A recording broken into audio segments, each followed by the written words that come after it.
Late, we were in executive session on a legal matter. Mr. Gentili, would you please call the roll? Certainly. Mr. D'Amelio? Here. Oliva? Still in the back. He is here. He's in the back room. Mr. McCluskey? Here. Mr. Siegel? Here. Mr. Lewis? Here. Mr. McGarity? Here. Dr. Hart? Here. Mr. Holmes? Here. And Mr. Wexler. Please all stand and join us in the Pledge of Allegiance. I pledge allegiance to the flag of the United States of America and to the republic for which it stands, one nation, under God, indivisible, with liberty and justice for all. Thank you very much.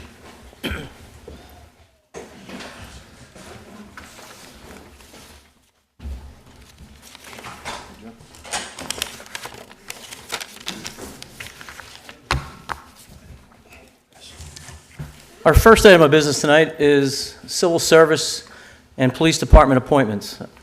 I'd ask our representative from the Civil Service Commission, Mrs. Bocello, to come to the podium.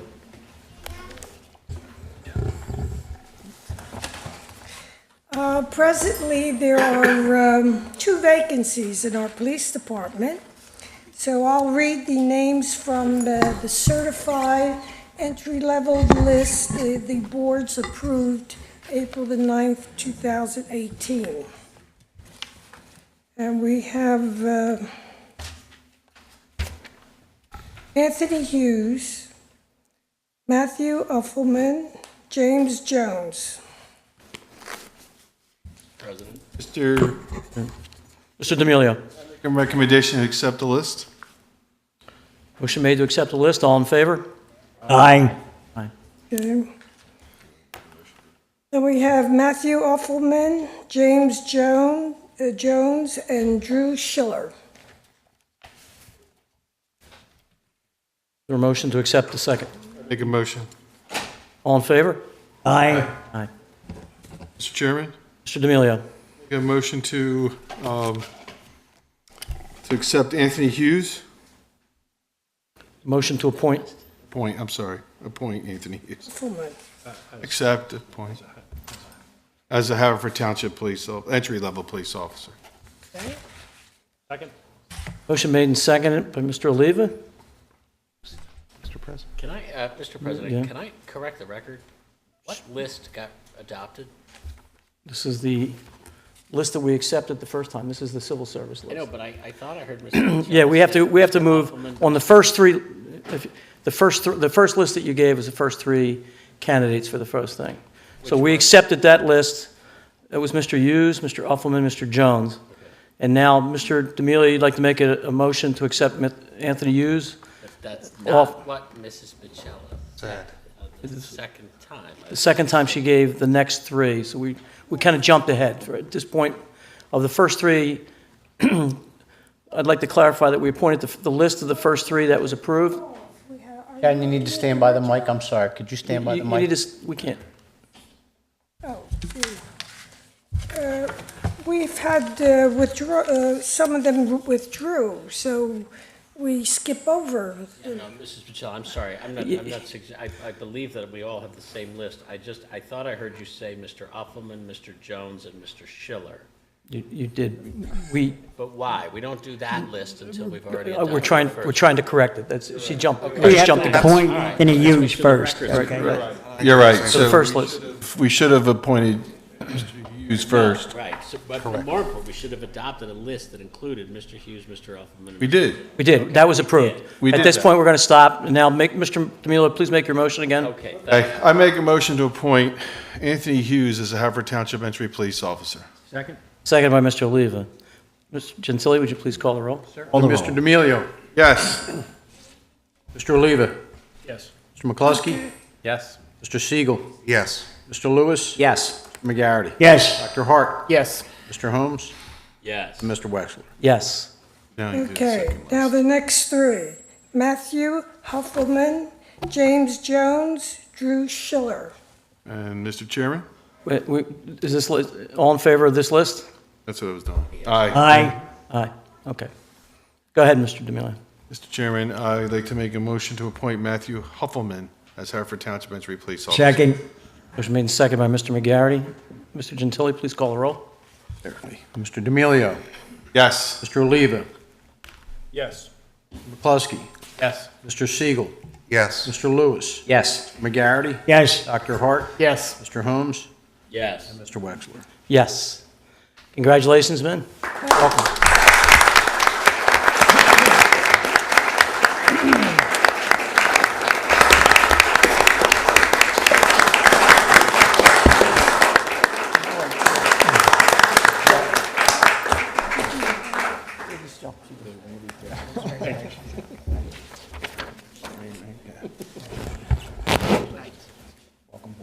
Thanks.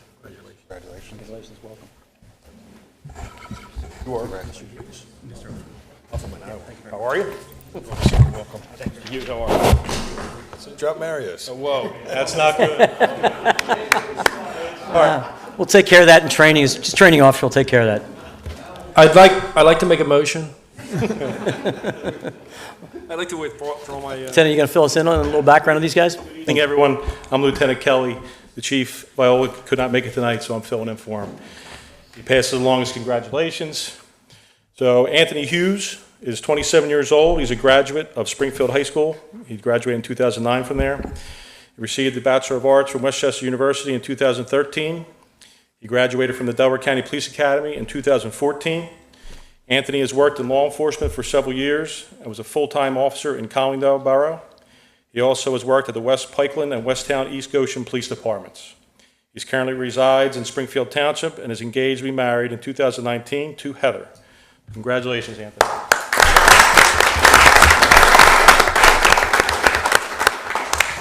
Matthew Huffelman is 30 years old. He's a graduate of West Catholic High School in 2006. He graduated from the Delaware County Police Academy in 2012. He received an associate degree from Delaware County Community College in 2016 and is working for his bachelor's. Matthew has worked in law enforcement for several years and was previously a part-time officer in Norwood and Darby Borough Police Departments since 2013. He currently resides in Media and is married to his wife, Ashley. Congratulations, Matthew.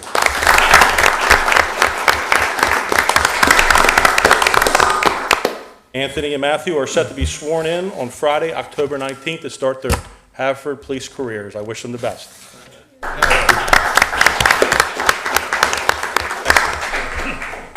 Go ahead, go.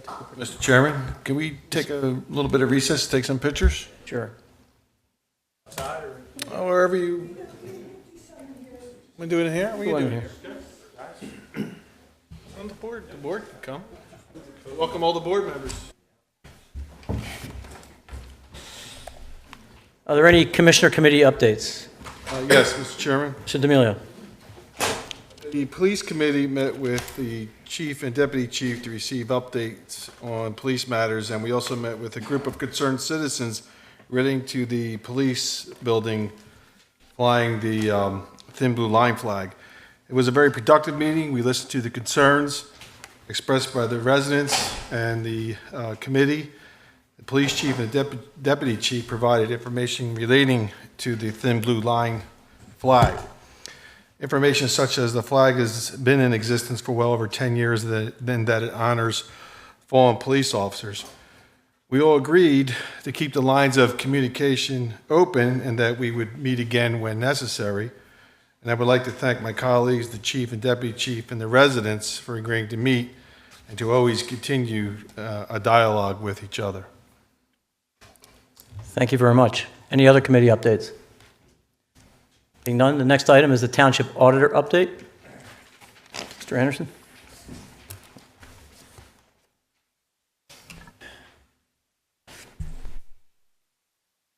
I reviewed the expenditures and warrants for this month. I found no irregularities, and all my questions were answered to my satisfaction. And sorry about the suit. I couldn't make it before the... It's okay. It's your content we're looking for, not your appearance. And next phase is our citizens forum. It's registered speakers and then an open forum for anyone that wants to speak on anything that's on our agenda this evening. The registered speakers can speak on anything, any topic that they choose. Our first speaker is Mr. Tim Denny, our Director of Parks and Recreation.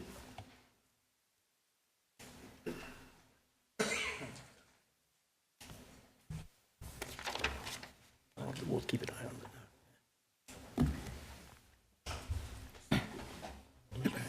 it. Good evening, Tim.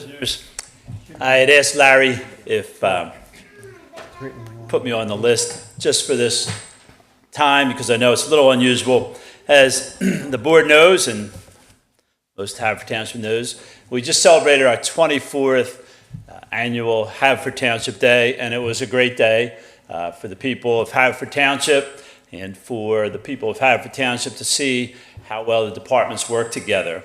It's been 24 years. It's a great partnership between the Recreation Department, the Public Works Department, and the Police Department. And it really is a pleasure. It's a lot of work, a lot of organizing. But the other key component to that is the volunteer committee. And I think people don't sometimes realize how much time these guys, men and women, put into it. We start meeting in April, and then we have monthly meetings, and it goes off very well. It's a veteran organization, and then you have people like Brian and I who sort of have one foot as employees and one foot as volunteers. But over the years, we've had a lot of great volunteers. And I'm wearing this shirt because you'll see in the audience, I'm going to ask some of the different volunteers, if you're here, if you could stand up and just to be recognized. Everybody knows Chad Brooks, and of course Chris Connell, who used to be standing up there. And Bill Whitney runs the music, and Dave McGardle organizes the parade, and back there is Janice, who organizes the crafts. And not everybody could make it, so I'm going to give you a little pamphlet that we hand out, and it names all the volunteers, just so you have a sense of who's not here. But in particular, there's one guy who takes one of the thankless jobs out there, which is organizing the nonprofit area. And if you want to run into a disparate group of organizations, it's our nonprofit people. And this guy, for many, many years, has organized the nonprofit area, and he's the perfect guy for the job. But we are sorry to say Jim Taylor is going to be moving out of Haverford Township. And I specifically wanted to just take tonight to recognize Jim. He's a big guy, and we have to get double XL shirts for him. So I have a couple XL shirts left over from years gone by. I'm going to ask Jim Taylor to come on up here, Jim.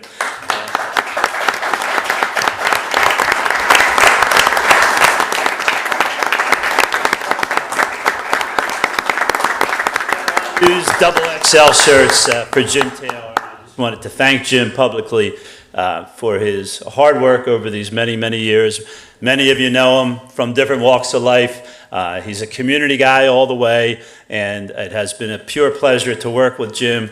And Jim, we're going to miss you, and I just wanted to say thank you publicly for all your great work. Thank you.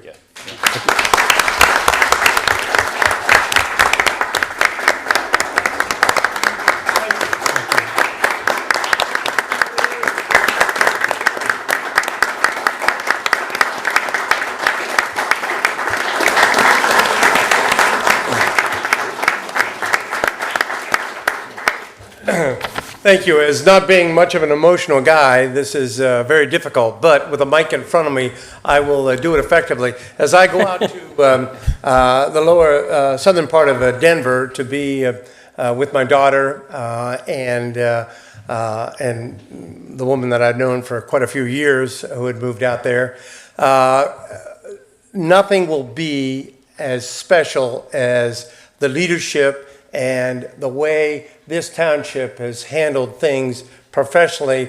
Always have enjoyed the commissioners' meetings, and the leadership that you folks have demonstrated in so many ways has been outstanding. In fact, out there, I'm going to say, I'm going to make a comparison of how township should be coordinated and led. And all the activities that you folks have done through the years has just been outstanding. And I thank you for your leadership. And just after 44 years in this community, it's a tough transition. But with God's help, I'll be able to handle it and get involved out there as much as I can. Thank you very much. Thank you, Jim. Thank you very much.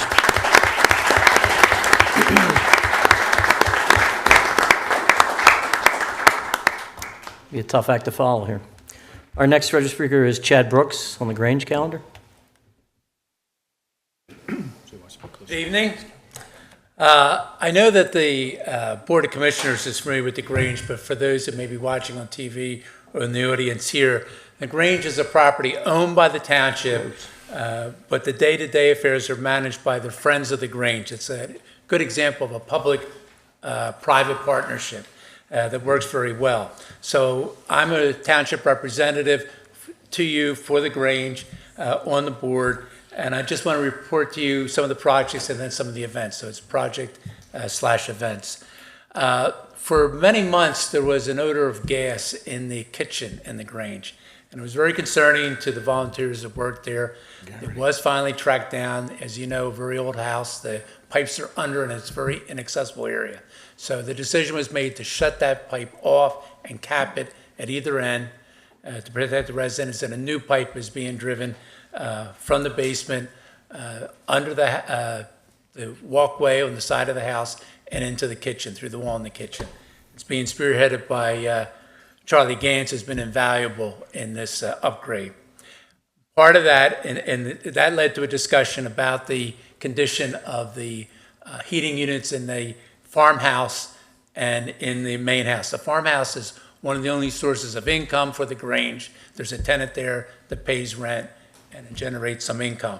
That has an old oil heater in it, and the idea is to put a new gas heater in.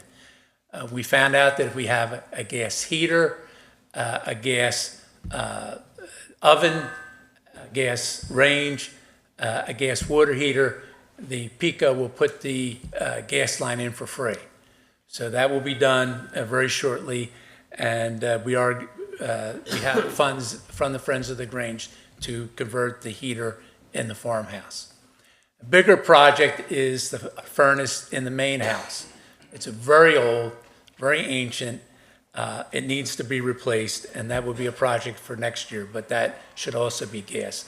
The advantage of a gas heater is it's going to be 90% efficient. What we have now is way, way, way less than that. And it's a big house, and it takes a lot of heat. And by the way, you guys pay for the utilities. So Mr. Gann said that it'll pay for itself within 5 years, making that conversion. There was some damage done to the lower spring house, and thanks to Mr. Gentili, he was able to get a grant to cover the repairs, and that will also be a spring project.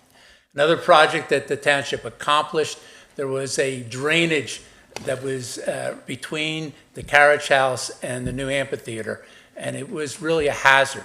The township came in and within 2 days had filled it in. You can't even tell that the repair was made there. It's beautiful what they did. It made it much, much safer. And that will allow us to do another project, was to install a handicap walk from the amphitheater. We don't think we can use the amphitheater properly until we make it completely handicapped accessible. So that will be done again in the spring also.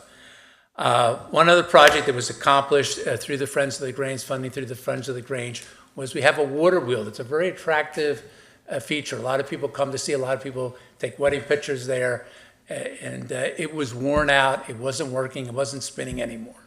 So we have replaced the water wheel, and it's brand new. It'll last for another 20 years, and it looks beautiful. You should get down, and now it's actually turning. It's fascinating to see it. I wish we could generate electric. You're going to do talk tonight about renewable energy. That could generate electric. It's really great. To come on to some of the other things coming up, the gardens are being renewed.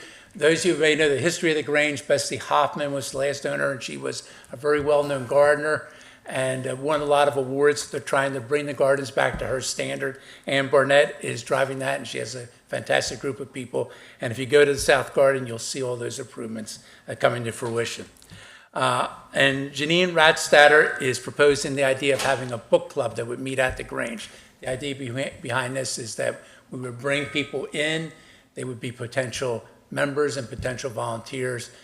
We think there's an audience. She does a Facebook page that has 300 Haverford Town readers and has 300 members. So we think we could have a successful book club and bring people in.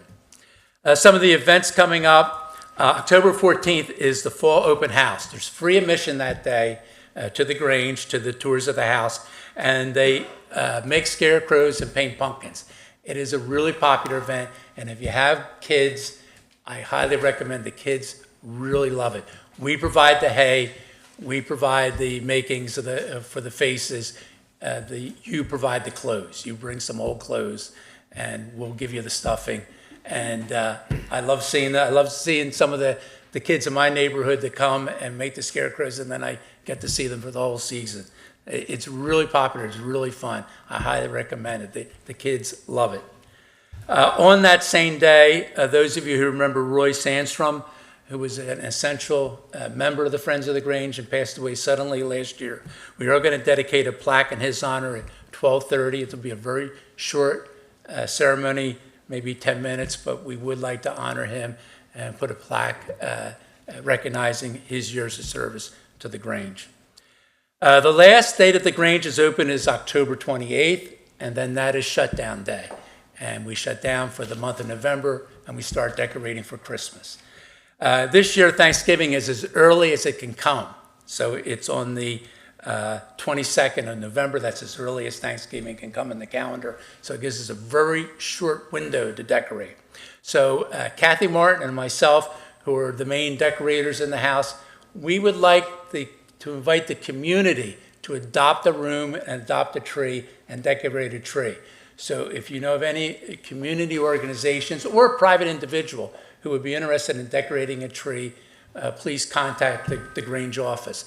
We would love it if we got community participation. I went to a house down in Rockville, Maryland, similar to the Grange, an historic estate, and in that estate, the trees are decorated by the community. And then they give awards out under various categories. So I would love it if we could do that. It would be really great. So if you know anybody, if you have any organizations that you think would be interested, please let us know. We are always looking for volunteers. If you want to come and you want to see the kids on Scarecrow Day and Pumpkin Day, please come out. If you want to help with Christmas, please come out. It is really a great house. Some of you, the commissioners, know I've spoken to it before. There must have always been good people living there because the house it gives emanations of good feelings when you go in. So I recommend it. Please come for the Christmas season. It's where we make a lot of the money over the Christmas thing. So recommend it to your constituents, put it in your newsletters, and let's get a lot of people out and visiting us over the holidays. Thank you very much. Thank you very much. Before you go, please mention the trains. Don't forget, please mention the trains. So, I'm sorry, and actually, Fran did mention that.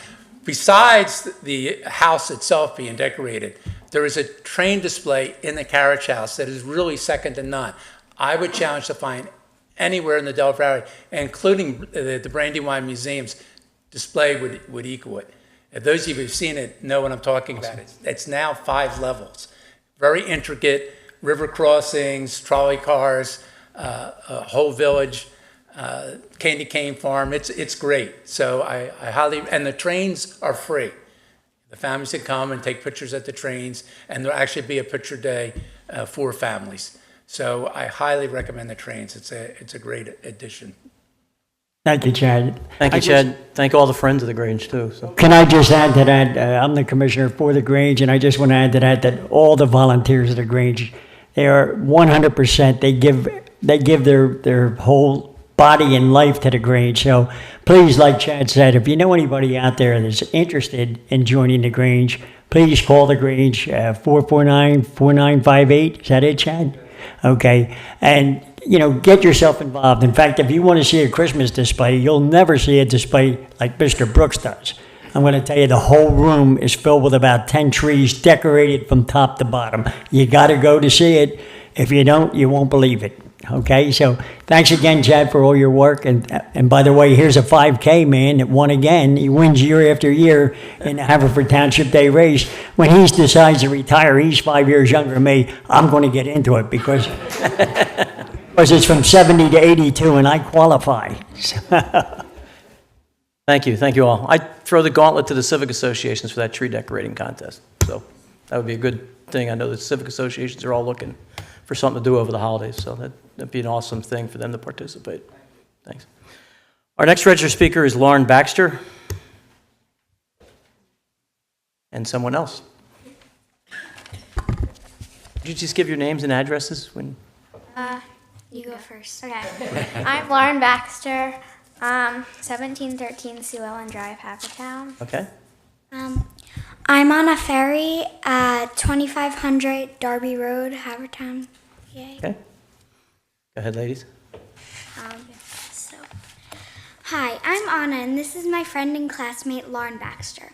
We're in 6th grade at HMS, and we believe that clean energy will change the township and the world for the better. Just think of how much energy you use in your home each day. Then think of how populated Haverford Township is. The majority of that electricity comes from a power plant that uses non-renewable resources to produce energy. We're here because we want to help change that. First, the greenhouse gases emitted by the burning of non-renewable resources results in global warming. This causes loss of life for animals and plants everywhere.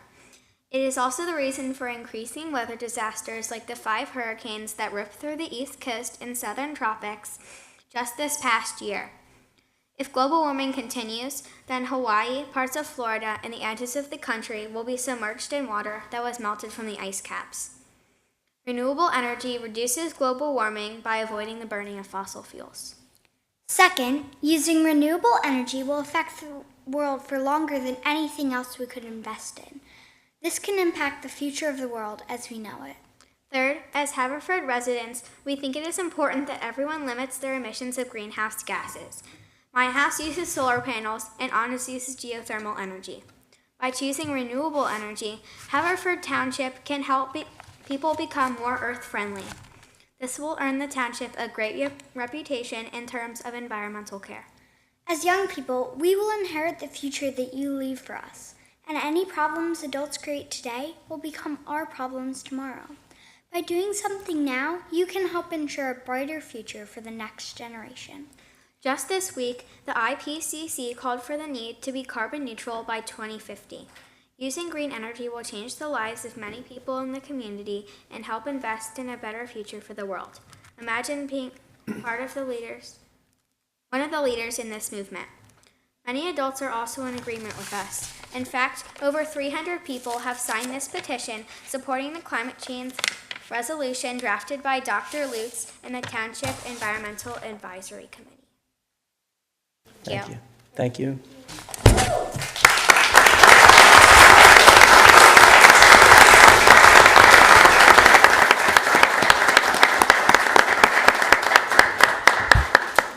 Ladies, thank you for your eloquent presentation. Our next speaker is Melissa Romano. My name's Melissa Romano, and I live at 1700 Robinson Ave. First off, I want to thank the Commission for hearing us on this important topic and the Environmental Advisory Committee for drafting the new resolutions. I'm a Havertown resident and a member of HCAN, and I want to express my support for the new resolution for 100% renewable energy. Lately, I've been very troubled by the uncertain future the Earth holds for humanity, but mostly for my young children who have their whole lives ahead of them. Climate change is not coming, it's already here. Around the world, temperatures are rising, glaciers are melting faster, acidification is causing coral to die, algae and seaweed are overpopulating our oceans, flooding is threatening islands and coastlines, disease-carrying insects are proliferating while other species are becoming more and more endangered. And of course, there's been an increase in severity of natural disasters. In the Middle East and Southern Hemispheres, extreme temperatures and droughts are lasting longer, coupled with poverty and war are resulting in many deaths and mass migration. Here in the Northeast states, I'm sure you've noticed how much more humidity and rain we've been getting this year. Scientists have confirmed with 97% certainty climate change is caused by humans. Levels of carbon dioxide in the atmosphere are higher than ever recorded in history. The link between burning fossil fuels and climate change has been proven, and now it's time to act. The Washington Post released a report saying we are headed towards an increase of 7 degrees Fahrenheit in the global temperature by 2100. And just yesterday, the United Nations Intergovernmental Panel on Climate Change reported we must reduce our carbon by 45% from 2010 levels to reach net zero by 2050. Every country on Earth has committed to the Paris Climate Accord to limit the increase to only 1.5 degrees Celsius, except for the United States. I am ashamed of a great country like this not stepping up to be a global leader in the fight against climate change. But it's not solely up to the federal government. Every single one of us has the ability to reduce our carbon footprint. I myself drive an electric car. My home uses 100% renewable energy through Green Mountain Energy. We reduce, reuse, recycle, compost, avoid plastic, which is made from fossil fuels, and limit dairy and red meat. I am just one person, but together we're stronger. I strongly support and encourage the township to consider the newly proposed resolution for 100% renewable energy. There are cities and even states already adopting a similar resolution, even here in Pennsylvania. By tackling climate change locally, Havertown has the opportunity to show great leadership to other towns. We can see the effects of flooding and the toll on our infrastructure in our own community. We need to prepare for what's coming and change course to prevent the worst effects. Of course, this tremendous transformation comes with an upfront price tag, but the cost of not reducing fossil fuels is much higher. I'm committed to a cleaner future for my children. I hope the township is committed to this change for the good of all the children, residents, and future generations to come. And in appreciation for your consideration, I would like to present each of you some handmade gifts with special messages from some of the children in HCAN. They crafted these pinwheels out of recycled envelopes and chopsticks to represent windmills. Thank you. Thank you.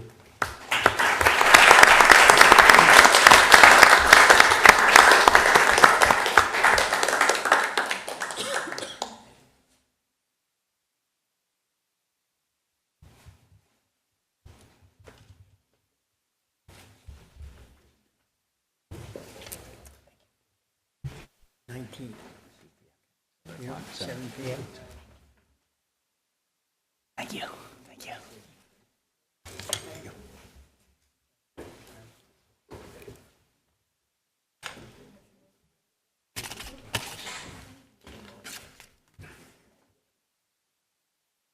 Melissa, thank you very much for your comments. We'll respond at the end of all the speakers. Our next speaker is Noel Smythe. No. At 50% chance of being right. So. Well, thanks for having me tonight. And my name is Noel Smith. I'm at 1838 Rose Tree Lane in Havertown, Ward 1. And first I'll start by saying last time I spoke to you all was last July when you were considering a resolution on climate at that point, July of 2017. And I just want to thank you for that and also reflect that what you do really matters. It influences at the higher levels of government. Steve went with me to meet with our member of Congress with that resolution, and we hand-delivered it to Mr. Mean, who was our representative at the time. From that day forward, Mr. Mean became a sponsor for a bill in Congress, which you haven't seen the light of day yet. A lot of things had changed since that time, but the bill still sits there. It's a bill for a carbon fee and dividend at the federal level to really take action on climate. And so the point I'll make is what you do really matters, not only here, what you do in the township, but your influence is maybe bigger than what you're realizing. So thank you for that. And I'm going to also speak in favor for the two resolutions that you're going to see in front of you tonight. That's 2104 and 2105. One is to take action locally. Haverford Township actually reducing its own carbon footprint by a specified target date in here. And the second one was then to influence the state and federal authorities to also take action on behalf of the citizens of the country.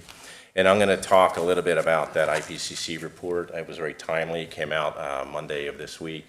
And I'm going to read some highlights from that, and I apologize if you all have already read that and are familiar with it, but some of the language in it is fairly strong, and I think it's worthy of just reflecting on for a few minutes. So the bottom line is that a major report was issued by the IPCC, which is the leading international body of climate change scientists, and it found that climate change will have a far more severe consequences, especially for the world's most poor and vulnerable populations, if temperatures rise more than 1.5 degrees Celsius above pre-industrial levels. And just to put that in context, we're already at 1 degree. So we've got 2/3 of that goal is already shattered, it's gone, and the traction to keep it at 1.5 degree is somewhat challenging. And so the report raises concern given that the world is far from meeting this 1.5 degree target.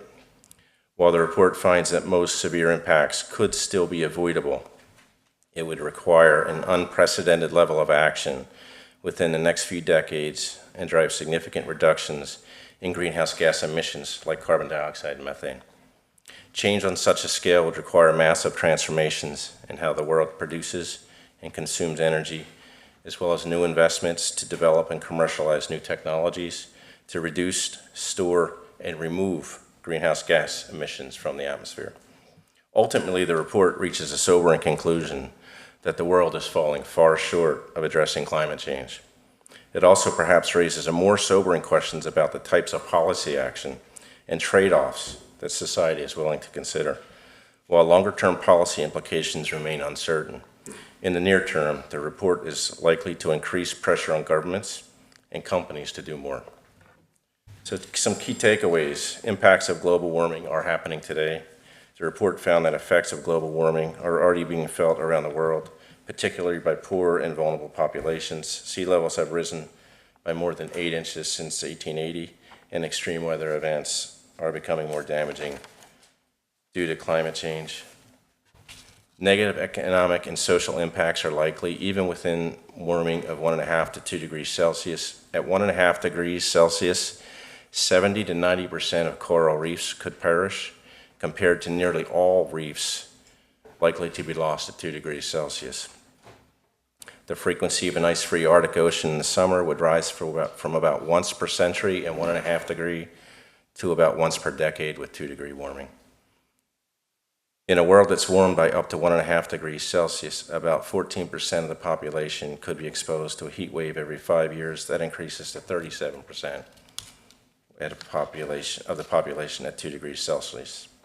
So achieving 1.5 degree warming would require a massive shift in the way that the world produces and consumes energy. The report emphasizes that the need for solutions that extend beyond energy industry, with governments, companies from all sectors, and individuals have to play a part. To stay within 1.5 degrees Celsius, the report finds that carbon emissions must decline by 45% by 2030 compared to 2010 levels, and it must reach net zero by 2050. Achieving reductions on this scale would likely require significant increases in energy efficiency and renewable energy, near elimination of certain fossil fuels like coal, and development of greenhouse gas removal technologies.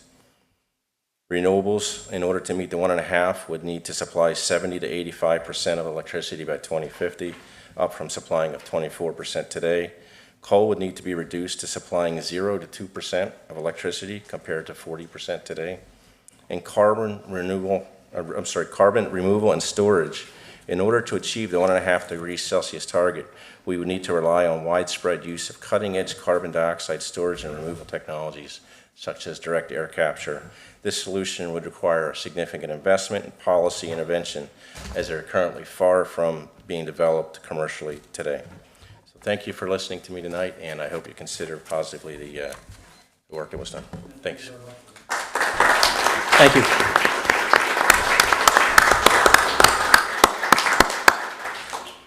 I have Anna registered again. You covered yours with, okay, you're good.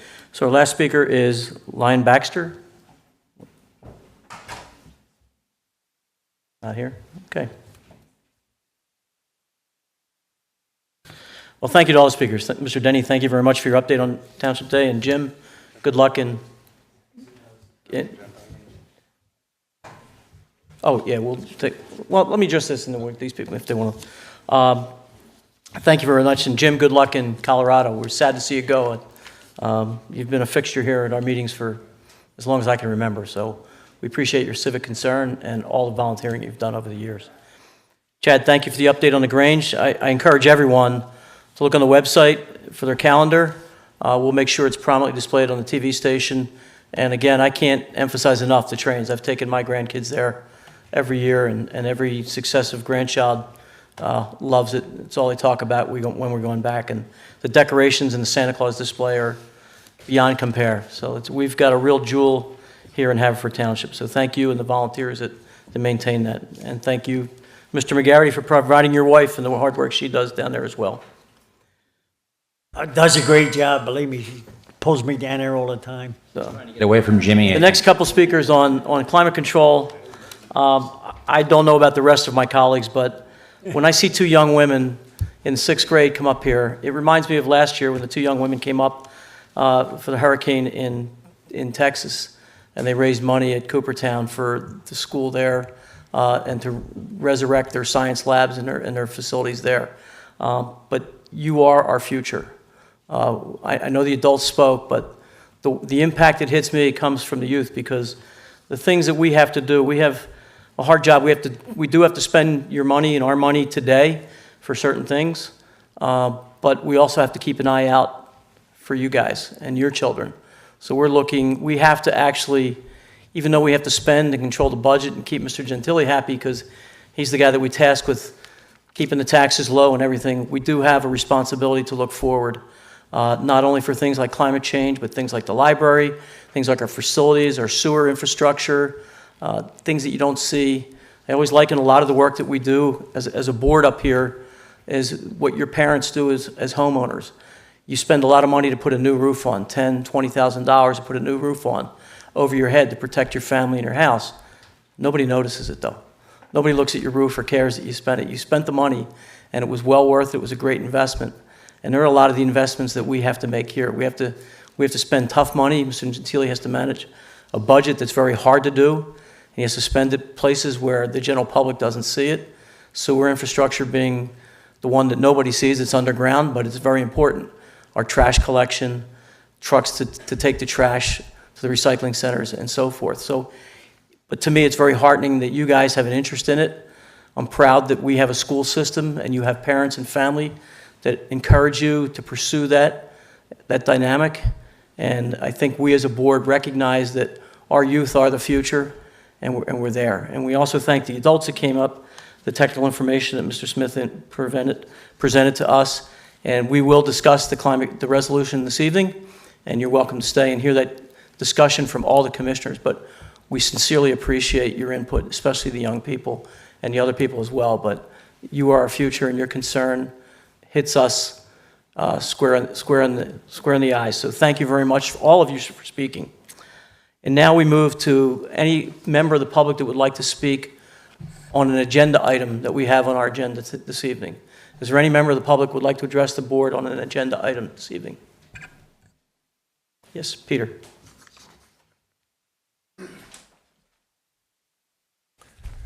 Thank you. I'm Peter Puglianese. I live at 654 Lawson Avenue. I'm co-chair of the Environmental Advisory Committee. I'll be brief. I think some of the speakers were more eloquent than I will be. I want to thank all of you, first of all, for putting climate front and center on the agenda of the township and considering these resolutions. In answer to a question last week from Commissioner Lewis, we did do some research and we did find that there are equivalent certification programs for schools. And so we do plan on having some of our committee members discuss these options with the school district. There is a federal program called the U.S. Department of Education's Green Ribbon Schools Program, which Pennsylvania Department of Education has adopted and is working with a nonprofit to develop a variation of that program in Pennsylvania. So that's a very good option. I also wanted to mention that the Environmental Advisory Committee is sponsoring a Climate Action Expo, and I've transmitted posters and an agenda for the event to the commissioners. I want to thank, I think I've seen Commissioner Lewis and Commissioner Oliva already communicate that to their constituents. I appreciate that. We can use all the help we can get communicating this message to the public because, as you know, the township and the board has been very active in climate change. They have actually been very smart in how they've approached climate change, and hats off to Larry Gentili for recognizing that the dollars spent are all having return on that investment for the township. And if that message could be communicated to everyone in the community, and if people would all act on that, this whole situation on climate could be vastly improved. I would encourage people in the public to look on Haverford Township's website. One of the things that illustrates it is there is a PICO program where one can buy 100% renewable energy for 7% below the PICO price. So you can buy 100% renewable power and save money with no investment upfront required. So there's a multitude of things that individuals can do. The township is doing. I would encourage the township to continue to invest through things like its LED program, propane-powered vehicles, hopefully in the future, electric vehicles, electric charging stations. In 2019, there will be a police responder SUV available on the market, a hybrid vehicle. I would consider in your budgeting all of these things, all of which will have a return on investment. Also consider the possibility of retaining a consultant to update our climate action plan. With that, I will stop there and thank you all again. I'd be happy to answer questions if you have them during your deliberations about the resolutions. Thank you very much. Pete, can you send that to us? I did and I will. And Okay. I have one more document that I didn't send last time, which is a map of the event at Haverford College. Could you also send us the PICO flyer? Yeah, that's. I will, 7%? yes. If you could send it in a PDF, that'd be great. I will. Thank you. I think that's on our website already, isn't it? Yeah, it's on our website. So. Thank you, Peter. Is there any other member of the public that wishes to address the board? Please come up and provide your name and address.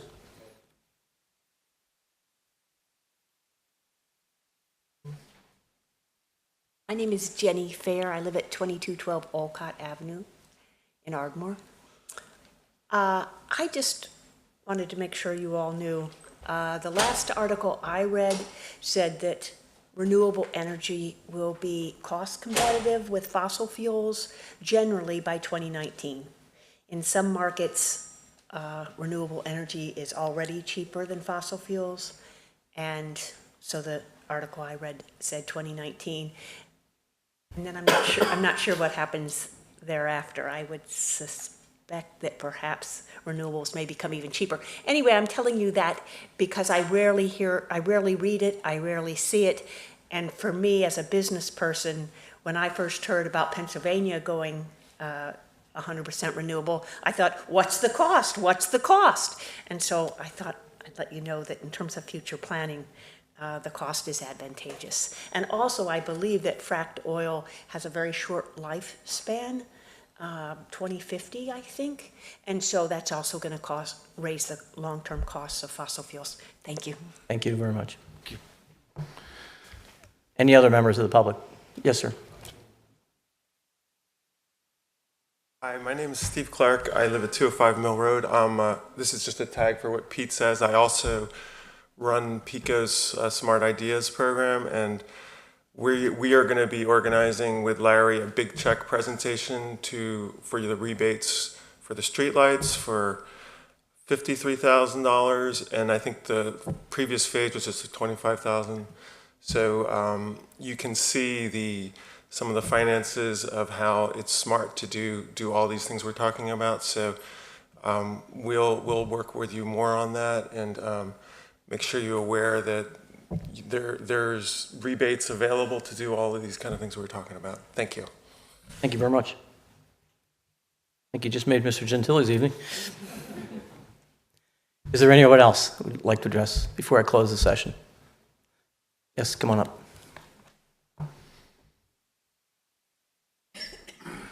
My name's Anita Ng, and I live in 164 Moreland Avenue. I know that you don't get a lot of glory for putting a new roof on a building, but if you put solar panels on that roof, it is unbelievable the response you will get in this township. My husband and I put solar panels up on our roof just because it was something we wanted to do, and I kid you not, for an entire year, every single week, we went out to mow our lawn. Somebody stopped by to talk to us about our solar panels, and it was always positive, and they wanted to know how they could get them, and every single time it was a different person. I had no idea that the citizens of Haverford Township would be so incredibly interested in our solar panels. So I just wanted to share that bit of personal testimony that there's a lot of people out there who aren't here in this room, who obviously live in my neighborhood, but that I think will take notice if you make a positive change in this direction. Thank you very much. One last call. Thank you very much all for your comments.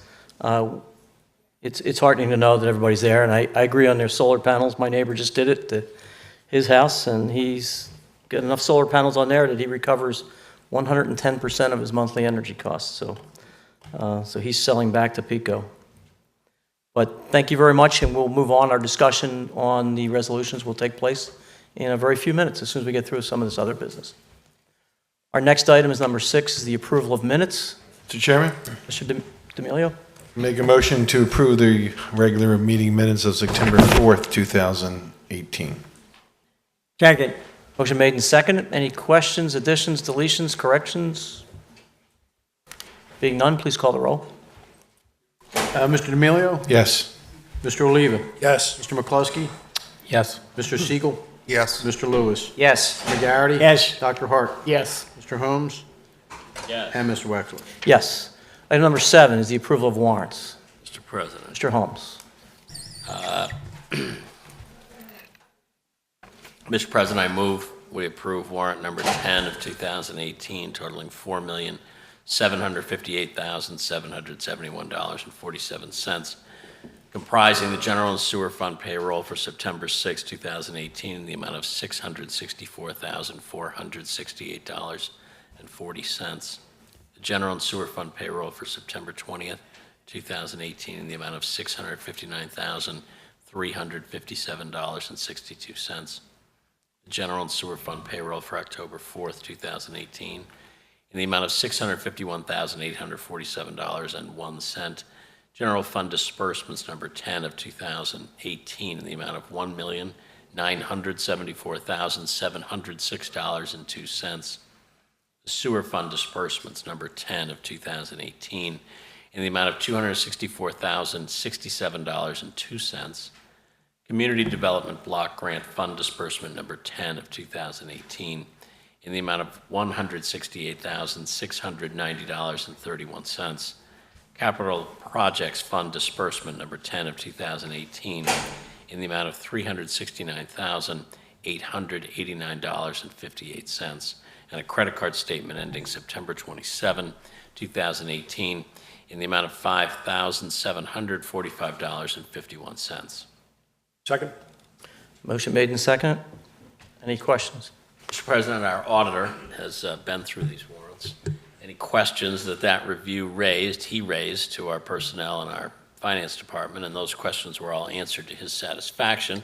As he reported earlier, he supported our approval of these warrants, as do I. Thank you. Any other comments?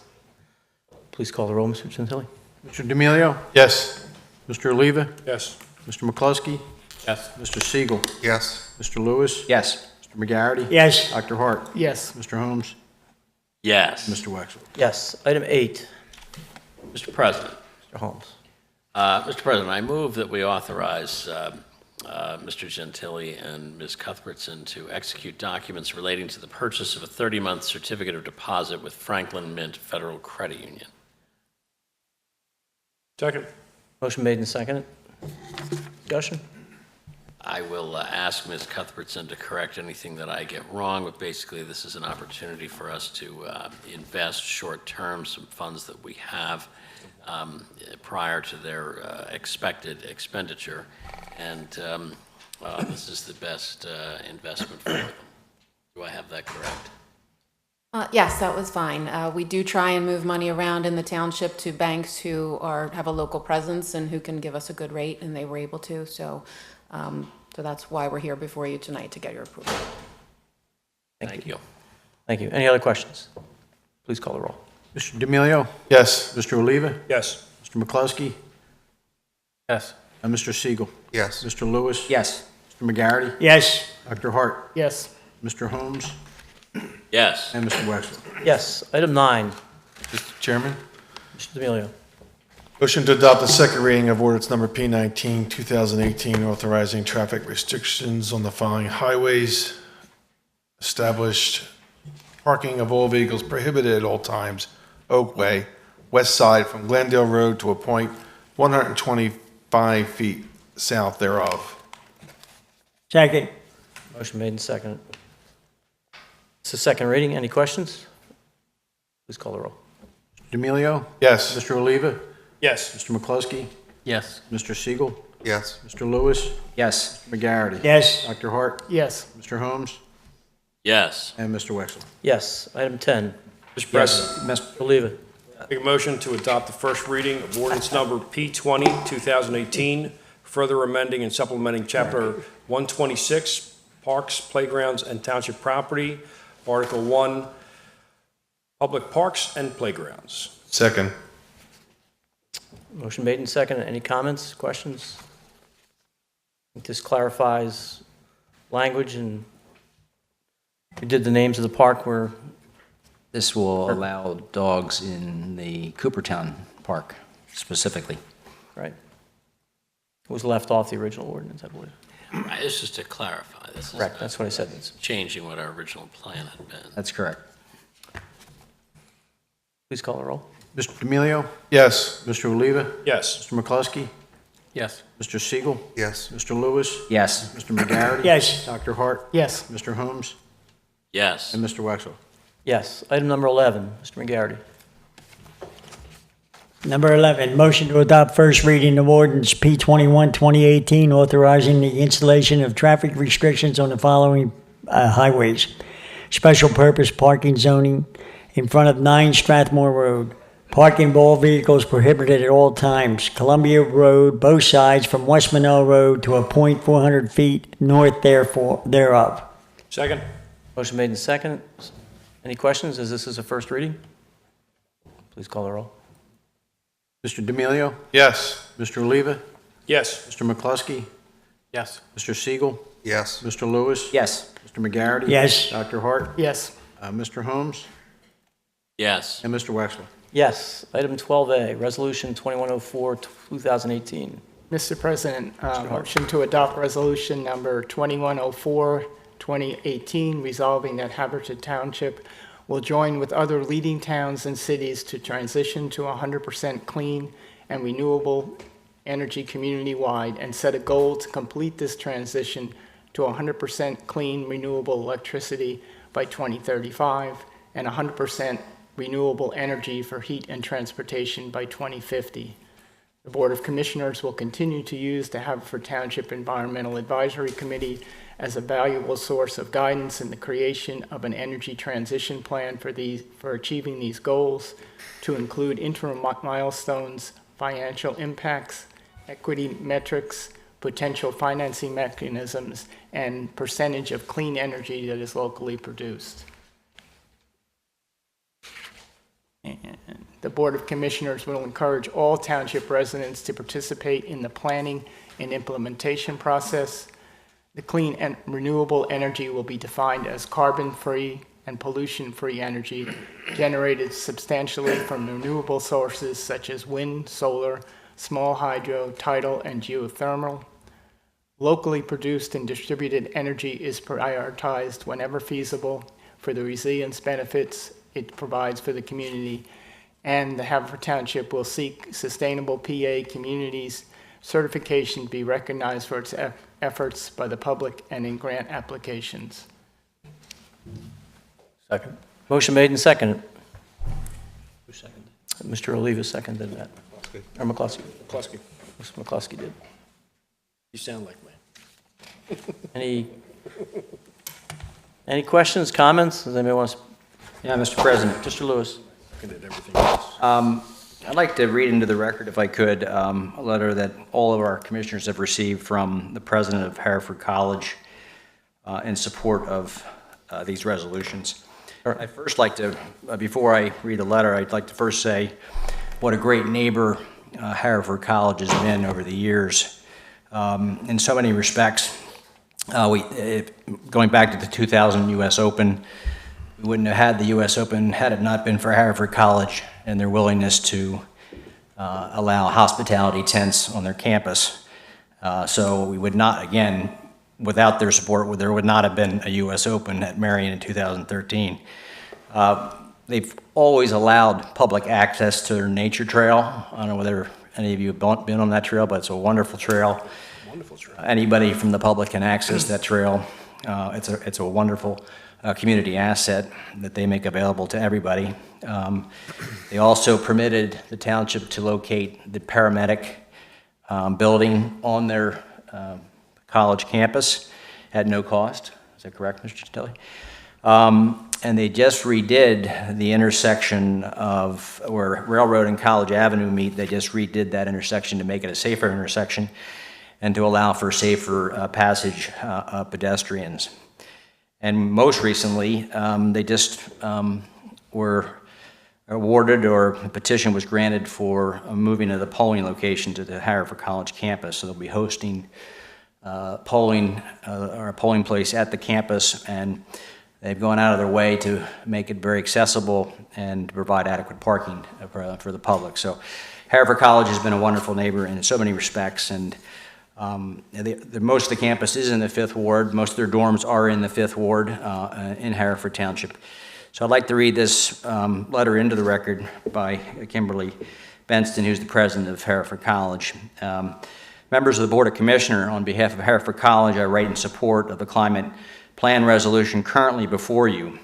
Communities worldwide are at a critical inflection point where the decisions we make today about greenhouse gas emissions will have a profound impact on the livability of our towns and the planet for generations to come. We can and should make a difference at the local level.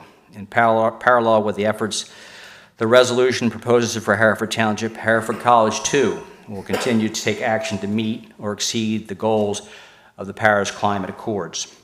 Over the past decade, the college has reduced its carbon footprint by more than half, while improving our financial results and with strong support of our campus community. The active engagement of the township and other partners throughout the region will have a multiplier effect by driving improvements to our energy and transportation systems. Working together across our community to safeguard our environment, we can make sure that our children and grandchildren are able to enjoy the quality of life that makes Haverford such a special place to live. Thank you for your leadership in this critical area. Sincerely yours, Kimberly Benston, president of Haverford College. So I want to thank her for her support, and I, too, support this resolution as well as the one coming up. That's all I have, Mr. President. Thank you, Mr. Lewis. I appreciate it. Thank you for reading that letter in. Mr. President. Dr. Hart. Now, 2008, the Board of Commissioners developed a climate action plan in which it set a goal of reducing the CO2 emissions by 30%.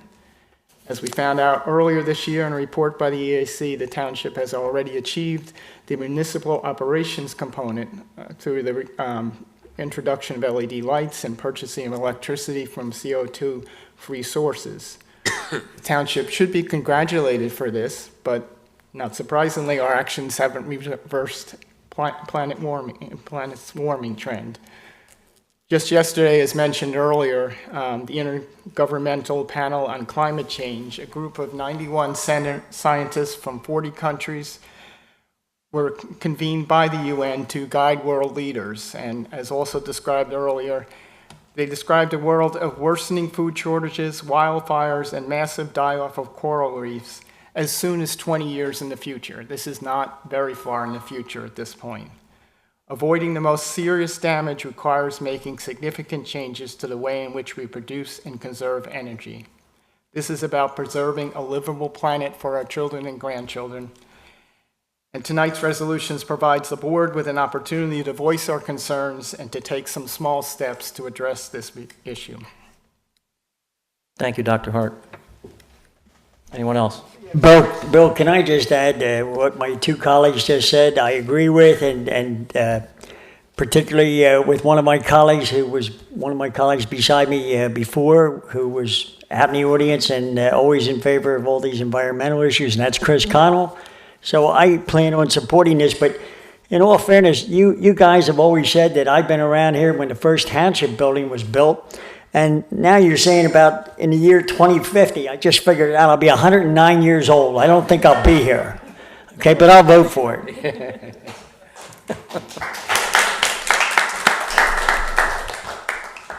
Jim, you probably will be here. Fran doesn't hope so. Other comments? Didn't Fran? Oh, she'll kill me for that. Please call the roll. Mr. D'Amelio. Yes. Mr. Oliva. Yes. Mr. McCluskey.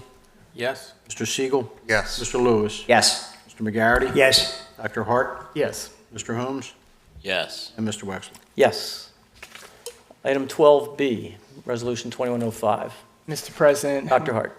Motion to adopt Resolution 2105, 2018, resolving that Haverford Township will benefit from the cooperation of other governments and elected officials, and therefore calls upon the Pennsylvania House of Representatives and Senate to approve legislation that calls for a transition to 100% renewable electricity in Pennsylvania by 2035, as well as 100% renewable heat and transportation energy in the state by 2050. The Commonwealth of Pennsylvania to increase the alternative energy profile standard to levels that put us on track to meet 100% renewable energy goals, and the United States Congress to address climate change and enact sound, effective legislation with well-established economic benefits to put the United States on track to meet 100% renewable energy goals, such as restoring the October 15, 2012 final rule on corporate average fuel economy standards and providing free market incentives such as a carbon fee and dividend. Second. Motion made and seconded. Any comments? Please call the roll. I'm sorry, Bill, before you do that, I think in the past, we also wanted to send a message to the president. Can we include that? Sure. You think he'll listen? Well, I'm just kidding. I don't know. No, I'm not, but yeah. But you know what? I think it needs to be sent to the President of the United States, no matter whom it is. Yep, I agree. So, Jerry, are you okay? Jerry, you okay we send it to Absolutely. the President? Will you hand deliver it? If you'll come with me. Absolutely. Will you come with me? Absolutely. You might have to go golfing, though, I think. May have to go to Meet on a golf course. Maybe we can catch him at his place in New Jersey, right? Yeah, see if we can catch him in New Jersey. All right, so the motion has been made and adopted and seconded by Mr. D'Amelio to include the President of the United States. Please call the roll. Mr. D'Amelio. Yes. Mr. Oliva. Yes. Mr. McCluskey. Yes. Mr. Siegel. Yes.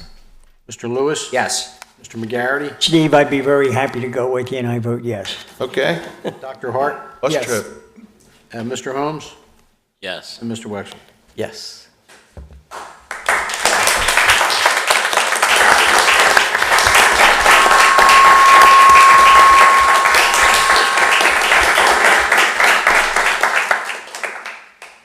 Thank you very much, and it's a shame the little girls couldn't stay, but it's for them. Item number 13, contract award or rejection. Motion to award an emergency sanitary sewer repair contract to Abenizio Contractors Incorporated in the amount of $266,682.50, submitting the lowest possible bid. Second. Motion made and seconded. Mr. Gentili, you want to explain that one? Certainly. Every 2 years, we rebid our emergency sanitary sewer repair to any contractors in the area from when we have something substantial. And so this is done in coordination with Mr. Pannoni, our township engineer. And obviously, Abenizio Contractors, Inc. Was the lowest responsible bid by substantial margin. We've had Mr. Abenizio contractors over the years, on and off. So we're comfortable with his performance, and we know that we're in good hands. Thank you very much. And I apologize. Who seconded that? Mr. Lewis? Please call the roll. Mr. D'Amelio? Yes. Mr. Oliva? Yes. Mr. McCluskey? Yes. Mr. Siegel? Yes. Mr. Lewis? Yes. Mr. McGarity? Yes. Dr. Hart? Yes. Mr. Holmes? Yes. And Mr. Wexler? Yes. Stadium Plaza. Yes, Mr. Wexler, I'm 100% Stadium, pro Stadium, but this is a motion to reject both Stadium Plaza bids at Veterans Park and reevaluate the original option of probable cost. Second? Motion made and seconded. As you all know, this bid came in way over what was projected by the architects, and therefore we are rejecting it as an extravagant spend. Let's clarify that. No, we're rejecting these two bids. We're reevaluating and reanalyzing a project, if not necessarily this project, but we're not rejecting the. We're rejecting the bids aesthetic as well. improvement of the stadium as a. That's not what I said. I said we're rejecting the bids, not the aesthetic improvements. Mr. Gentili, aren't we That'd be very going to clear. rebid this whole process, go through the whole thing over again? Well, we're going to be working at, I've asked Amy to take the lead on this. We'll be working with Mr. Pannoni. We're going to be reevaluating it and possibly break it up in sections, and we'll be rebidding it. Unfortunately, will not because of the winter time coming, and this would be a springtime project if the funds become available at that time. So yes, it will be a future initiative. Okay. Thank you. Please call the roll. Mr. D'Amelio? Yes. Mr. Oliva? Yeah. Mr. McCluskey? Yes. Mr. Siegel? Yes. Mr. Lewis? Yes. Mr. McGarity? Yes. Dr. Hart? Yes. Mr. Holmes? Yes. Mr. Wexler? Yes.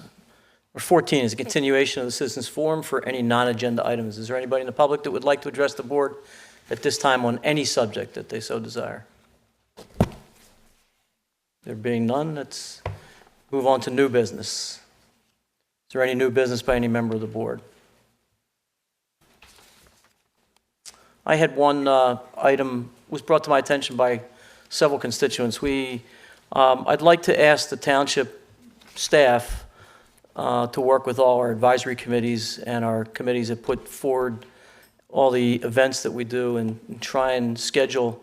I know we do a bad job at certain times as we schedule meetings on holidays, especially religious holidays of the major faiths. So we had the major dining out on Brookline Boulevard was on an evening of, I think it was a Jewish holiday this year, but so that we get a updated calendar out to all the HPED and all the committees that put together events within the township so that we're all on the same sheet of music, so to speak, and we don't offend any one group or we don't interfere with any religious holiday of any group. So if you would take care of that, we'll get with the calendars and put that out to our advisory committees in there. Any other business? Anything else? New business? Other business? Mr. D'Amelio. Thank you, Mr. Chairman. I want to remind the First Ward residents that I will be hosting the First Ward community meeting, and that'll take place on Wednesday, October 24th at 7 p.m. at the Manoa Firehouse. Two guests will be attending, State Representative Jamie Santora and State Senator Dalen Leach. Members of the Civic Association will also be attending, and we will obviously at that meeting talk about the trail that we're still trying to complete in Westgate. I also want to thank Jim Taylor. Jim, I know you've been involved in the community for so many years, and you've been so kind to me, and I appreciate that, and I wish you the best of luck in Colorado. I didn't know that, so when I heard tonight, I was saddened that you're leaving us. I'm happy for you. I'm sure you're going to love it there, but it's certainly our loss, so thank you very much. I want to thank all the volunteers for Haverford Township Day. Many of them were here. Chris is here, and you guys did a great job. And it was a great day, as Tim stated. Public Works and our police department always do a fantastic job, and police do a great job with community relations and talking with all the residents. up and down the Brookline Boulevard and Darby Road, so it's just a great event to get out and meet everybody. This weekend is the first Haverford Italian Festival, and thank Mr. Kelly for asking me to be the Grand Marshal for that. I'm looking forward to it and looking forward to meeting everyone at the festival. The festival raises money for the Kelly Music for Life, their new place on Eagle Road there that's moving in. Yeah, he does a great job for the community and promoting the arts and music and culture. It's just a great organization that he runs, so I really appreciate that. It took an Irishman to get the Italian festival, but I'll take it. I also want to thank the EAC and people like Noel and Peter and Terry Watkins from my ward is on the EAC. They do a fantastic job, and you know, as Commissioner Wexler said, it's about the future of our children and our grandchildren. And with all these storms, these used to be, I remember when the first hurricane hit, so when was it? Or not the hurricane, it was a bad storm, and they had said, I think it was a 100-year storm. And we've had probably 10 since I've been a commissioner of 100-year storms. And it just keeps getting, I guess, more dangerous as every storm comes in. I'm happy and thrilled that we have the 2 propane trucks, and we featured them at Haverford Township Day. I want to thank Larry and Doc for their hard work in getting them, because we wouldn't have them if it wasn't for those 2. So that's it. That's all I have. Thank you. Thank you, Mr. DeMille. Mr. Oliva. Wow, there's nothing else to talk about.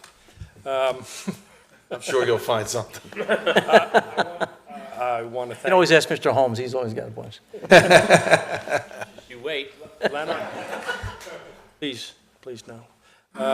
Lanark Fire Company's having their open house at 6 p.m. This Friday, October 12th. Come, join Lanark Fire Company, and they do a great job over there. And just come in and enjoy.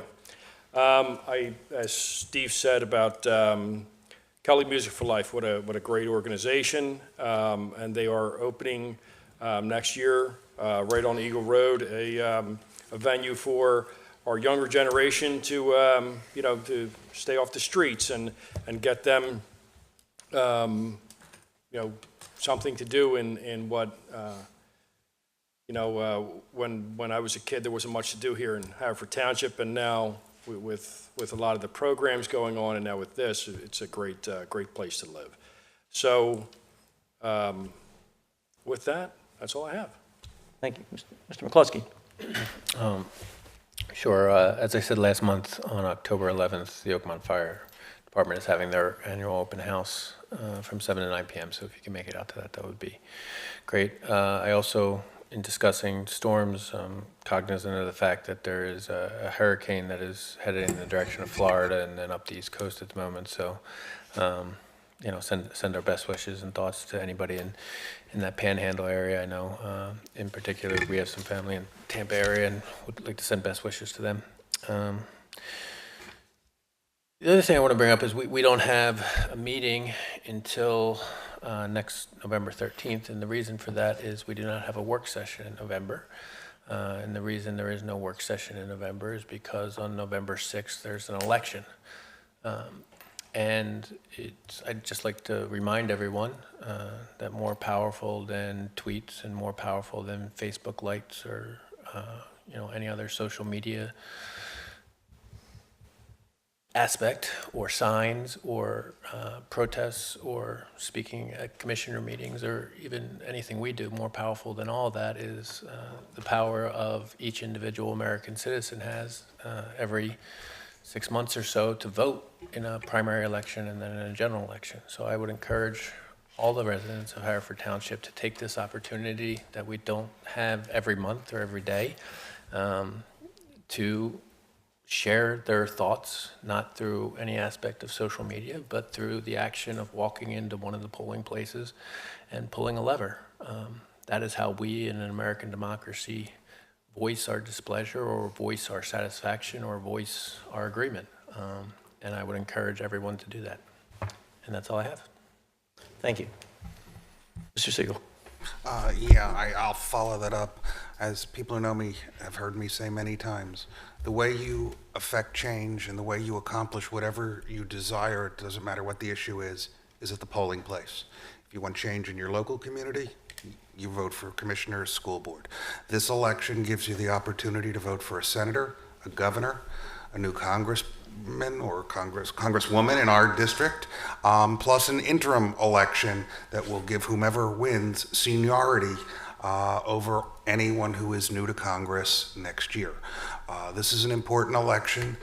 It is crucial for people to vote to voice your views. Two other things. First, I want to thank Tim Denny, Jason O'Brien, the Parks Department, and the township staff for their work in installing new playground equipment at Paddock Playground.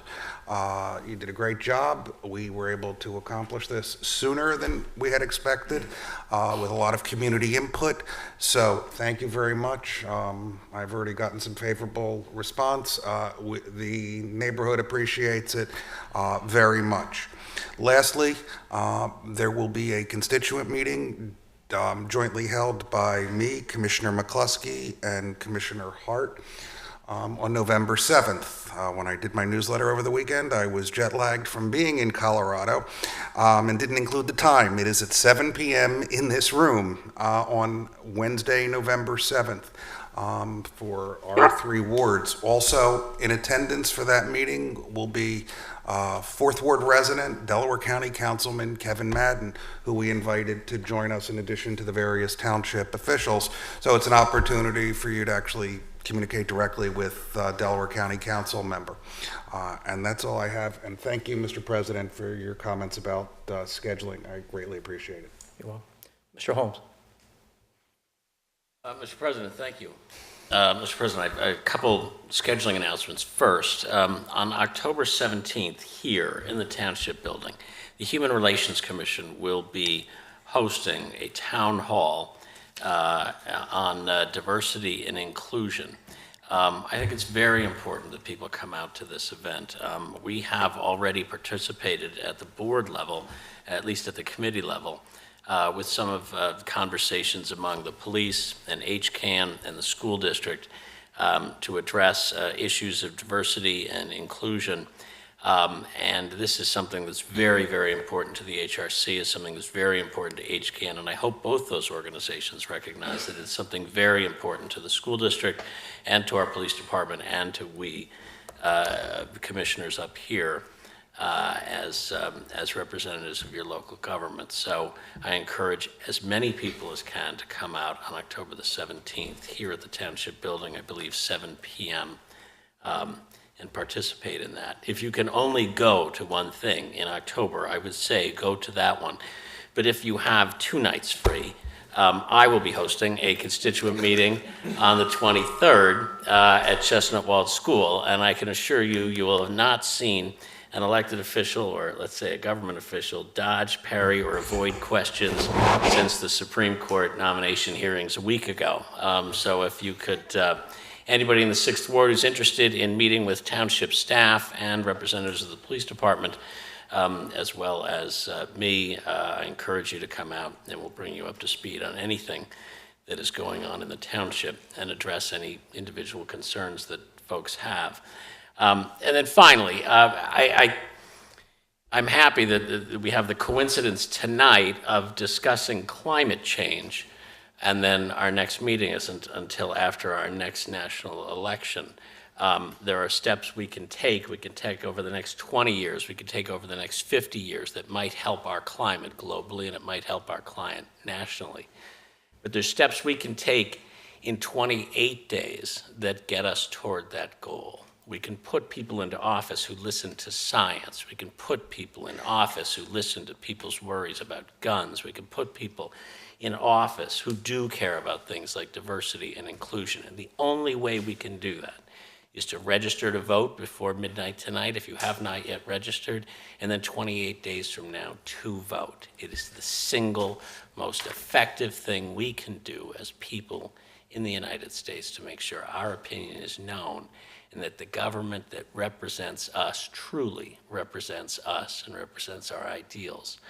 We now live under a government that was elected by less than half the eligible voters in the United States, and that is the government we deserve if we stay home on election day. So please do not. Everybody knows how I feel about the current government and how I feel about certain political parties. I need not say them out loud. I just say it is inexcusable and unforgivable for anybody of voting age in America to sit on their hands on November 6th and take what comes without trying to do their bit to change it. So that's all I have, Mr. President. Thank you, Mr. Holmes. Mr. Lewis. Thank you, Mr. President. I mentioned earlier about Haverford College being a good neighbor, and they petitioned the Delaware County Election Board back in April to have the polling location, which is currently at the Coopertown School, moved to the Haverford College campus. And I supported that petition for a number of reasons. First off, it's actually closer for people that live in that 5-3 precinct to vote at Haverford College. A large number of people can actually walk to vote versus driving. It's actually 0.3 to 0.5 miles closer to the campus than it is to Coopertown. One of the things that the election board likes to see is to have the actual voting location or voting polling location in the precinct, in the actual precinct. So the 5-3 voters were voting in the 5-2 precinct rather than in their own area. So this will now be Haverford College is in the 5-3 precinct. So it also takes a lot of pressure, I think, off of the Coopertown Elementary School, which had 3 polling locations and would always attract, if you were ever up there on election day, as a lot of people know in the audience, it's like a gauntlet of candidates and party workers there and kind of intimidating a lot of voters. So it'll reduce the number of campaign workers up there at Coopertown and ease the parking up at Coopertown. So there'll be 2 polling locations up there instead of 3 now. So the college did a wonderful job. Professor Zach Oberfeld, did a great job. He kind of led the effort, and they checked all the boxes. They're providing adequate parking, clear signage, very accessible, handicapped accessible. Thanks to Haverford College for hosting the new polling location at 5-3. Also want to say goodbye to Jim Taylor. He's been a good friend and ally over a long period of time. I think you'll remember when it was leadership. You talked about the leadership earlier, but I think you remember you sat through many a meeting where we had the leadership was not so good in this township. And you were a steady force and a great advisor, so I just wanted to wish you well. That's all I have, Mr. President. Thank you. Mr. McGarity. Yes, I got quite a few to say. Jim Taylor, best of luck. God bless you, Jim. Thanks for all the sermons that you gave filling in for us. And Jimmy's really a good man, and I'm going to miss you from 7 Casimir Road. Is that right, 7 Casimir? 9. Ah, jeez. Okay, I'm sorry. Mr. Bite too, Jim. Okay. I just want to remind everybody that the Brookline Fire Company will have an open house 6:30 to 8:30 this Friday night. And also they'll be holding a fundraiser for 50/50. And I just want to remind everybody that not only Brookline, all 5 of our fire companies are all volunteer. And they do things like this to raise money for the fire company to help buy different things that they need. And it goes for a very good cause. Next is also this Saturday from 9 a.m. to 6 p.m. over at the Haverford College off of College Avenue at Haverford School off of College, is that Haverford School right there off of College Avenue? The Billy Lake ALS fundraiser is in Jim. the back of that. Just go in the back of the Jim, that's at Haverford College. Haverford College. Just go all the way in the back, and it's back in there, and go into the gymnasium. Every year, it's all day long, and they get all kinds of guys and girls playing basketball. It's something to see, I'll tell you. And they raise money there for ALS, a great cause. I enjoy it every year, and I've been doing this for 24 years, working with Tim Denny and Brian Barrett, not only on Haverford Township Day, but the 5K run. It's been quite enjoyable. I know we got little time left, Tim, right? We got another year or so, and then we can hang up our shoes. But I'm only speaking for myself. Tim will be around forever. But You've been the MC along with Tim for that many years, 24? 24 years, yeah. You And I and, enjoy Tim, it. Next year I'll do Joe think- Frazier and Joe Kelly coming down the street again. I love that one. That was the best one I ever did. Okay. The school district, October 17th. I'll skip that one for a minute. Okay.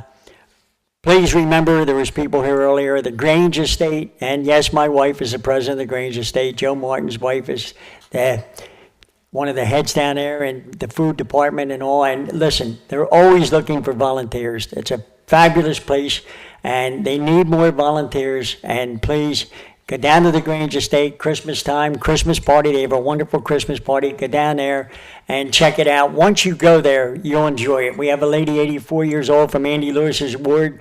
We call her Boots Barrett, and she's 84, running around and showing everybody where all the dead trees are. We got to cut them out of there. We got to clean this place up, and she's just great. But you'll meet a lot of wonderful people there. If you want to go down and just meet wonderful people, that's the place to go, the Grange Estate. Please remember that in November, Toys for Tots, and we'll have a list of all the places. I know Dan Siegel has a place, and all along Brookline we have places. Township Building, Police Station. We'll have the bins for the kids that don't get many presents. We want to make sure they do get presents. So that's where it comes in, and we appreciate that you would consider that. Let me see. The other thing is 338, Post 338. They want to remind me they're always looking for new members. They're right up here at Grassland Field, and they meet tonight. I can't be there because I'm here, but usually our meetings are Monday nights, and I would be there tonight. But they're always looking for new members. It's a wonderful organization. And finally, like Steve D'Amelio said, the Italian fair, the Italian affair is coming up this Saturday at a St. Dennis Church. And we got to go there from, what time is it, Steve? 12? Mr. Kelly's bailing you, Mr. Kelly bailing you out of those, Steve. And it's 12 o'clock to 9:30. So please come to the Italian affair at St. Dennis Church. It'll be a good day, and I'm sure Mr. D'Amelio is going to be there the whole day, Steve? Absolutely. 2 days, actually. 2 days. 2-day affair. He has to be there. And you're going to be there both days? Yes. Grand Marshal, you got to be. There you are. That's a reason to go. 2 days. Okay. He's the Thank Grand you. Marshal, Jim. He's not allowed to leave. Okay, thank He you. has to stay there the whole time and wait. I'll wait for you, Jimmy. Thank you, Mr. McGarity. Dr. Hart. Thank you, Mr. President. Just to restate, as Mr. Siegel stated, on November 7th, the 3rd, 4th, and 8th Ward constituent meeting will be held at 7 p.m. in the municipal building, and we will be joined by County Councilman Kevin Madden. Secondly, congratulations are in order to Commissioner McCloskey who took home the Commissioner's Cup in the Haverford Township 5K race. The next opportunity for commissioners to challenge Mr. McCloskey and for residents to run will be Saturday, November 10th at the Dewey Decimal 5K race and fun run, which is sponsored by the library to help raise money for the library. You're a different class. You can have entry information can be obtained at the library website. And finally, I wanted to thank the Environmental Advisory Committee for all their work in helping to draft the resolution and for their ongoing work in dealing with all the environmental issues in the township. Tonight's resolutions were a first step, but obviously we need to be joined by other towns, states, the federal government. And as it was stated, really, it's residents, it's individuals need to take action in their own lives. That we really, the change starts with each of us, and if individuals don't make a change, we're not going to reverse this. So a great first step, but we need a lot more work. That's all I have. Thank you, Dr. Hart. And I'd like to thank all of you for your vote on this important climate resolution, and thank the young ladies that came and all the people that spoke to us about that. Mr. Holmes said it all about the elections. There's one other important election I'd like to point out, affects the township. This is a little bit humorous, but on sports radio, they host every year, they broadcast live from what they call the Turkey Bowl on Thanksgiving Day. And they have 7 matchups and you vote on it. This is the first year that a grammar school matchup has been included with the other 6 matchups. And this matchup includes it's the St. Dorothy versus St. Bernadette Sacred Heart football game this year. And it's up, so if anybody could go please vote on it. It helps the kids from Sacred Heart and the combined team of St. Bernadette versus St. Dorothy. It's about the 58th or 59th matchup. It's one of the longest Thanksgiving Day rivalries in the country and probably the longest grammar school rivalry. But you have a chance to vote. It would bring a major radio station to town to cover one of our grammar schools in a tradition of football on Thanksgiving Day. So if you go onto WIP.radio.com and look up Turkey Bowl, you get a chance to vote. You can vote as often as you want and do there. Haverford Upper Darby is also on that list, so split your loyalties and see which one you'd want to see broadcast. I don't know if the kids at Haverford want to see Howard Eskin there, but it would be a great thrill for all the grade school kids from Sacred Heart, St. Bernadette's, and St. Dorothy's, which include most of my ward. So that's all I have.